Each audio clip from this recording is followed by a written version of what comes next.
छत्तीसगढ़ की सीमा से सटे पड़ोसी राज्य ओडिशा के मलकानगिरी जिले में मकर संक्रांति के मौके पर एक ऐसी परंपरा निभाई जाती है जो सुनने और देखने में जितनी रोंगटे खड़े करने वाली है उतनी हैरान करने वाली भी है। जी हां, जिले की दुर्गम बोंडा घाटी में रहने वाली बोडा जनजाति के लोग मकर संक्रांति पर एक दूसरे को छिंद यानी ताड़ की एक प्रजाति के कंटीले पत्तों और टहनियों से बेरहमी से पीटते हैं। ये 900 साल पुरानी आस्था है। स्थानीय ग्रामीणों के मुताबिक ये परंपरा पिछले 900 साल से चली आ रही है। बोंडा आदिवासियों का मानना है कि इस दिन एक दूसरे पर कंटीले प्रहार करने पर गांव में कोई बीमारी नहीं आती और परिवार में खुशहाली बनी रहती है। कंटीली पेड़ों की मार को सहना इनके लिए शौर्य और अपनी संस्कृति के प्रति अटूट आस्था का प्रतीक है। 3 राज्यों के संगम का केंद्र बोंडा घाटी की इस अनूठी और दुर्लभ परंपरा को देखने के लिए ही केवल स्थानीय लोग नहीं बल्कि छत्तीसगढ़, आंध्र प्रदेश, तेलंगाना से भी बड़ी संख्या में पर्यटक और श्रद्धालु यहाँ पहुंचते हैं। मकर संक्रांति के दौरान यहाँ का माहौल उत्सव जैसा होता है, जहाँ लोग अपनी प्राचीन जड़ों से जुड़े हुए नजर आते हैं।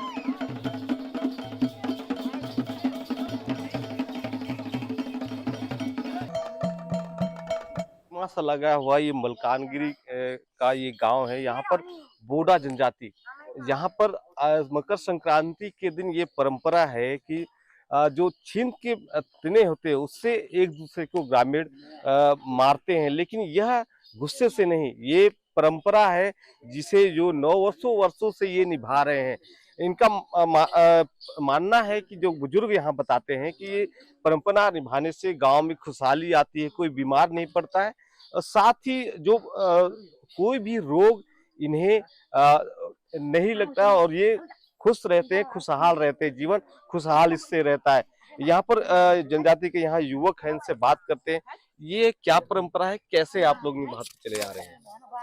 ये जो कि 900 वर्षों पहले का एक जो कि हमारा मानना है कि इस जो पर्व रहता है फेस्टिवल, तो इसको कि जब हमारा पीढ़ी तक थे जो आगे मतलब पूर्वजन जनजाति जैसे कि दादा दादी नाना नानी, उनका मानना है आज तक जो कि ये बचा के रखा हुआ है कि एक ट्राइब का, हमारा जो बंडा ट्राइब का, इनका मानना है कि जितने भी सारे यहाँ गांव में कोई समस्या या फिर कुछ भी है तो उसका हटाने के लिए भी करता है। और जैसे कि बहुत सारे जैसे मारपीट उनका देखिए हमने, तो हाँ उसका जो शरीर में एक कोई भी बीमारी रहता है कि फिर जैसे रहता है तो उसको हटाने के लिए ये सब कुछ कर रहे हैं। फिर हमारा एक जैसे कि गांव में मानना है कुछ भी अगर हो जाएगा या फिर कुछ प्रॉब्लम हो तो उसको थोड़ा सा दूर करने के लिए सब हाँ दूर रोग कष्ट जो बीमारियां नहीं आती, इससे खुशहाली आती है। हाँ जी जी परंपरा आप लोग बिल्कुल। ये किस तरह से बोडा जनजाति उड़ीसा किस तरह से इसको किस तरह से आप लोगों को संरक्षित करे हुए हैं? इतनी पुरानी परंपरा है। वेशभूषा क्या है आप लोग का, किस तरह से?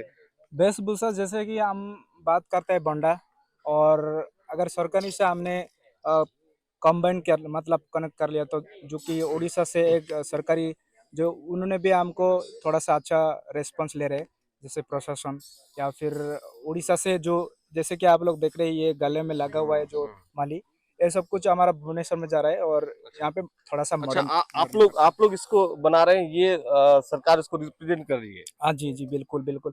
हमने जैसे देखा है जो प्राइवेट बॉडी में इन लोग कवर कर रहे हैं वो पहले नहीं था, जैसे कि कपड़ा अभी पहन रहे हैं इन लोग तो पहले नहीं था, जो कि जैसे पहन रहे हैं गले में लग रहा है जो उस ये जो कस्ट्यूम वो सब कुछ प्राइवेट में ये कवर कर रहे थे।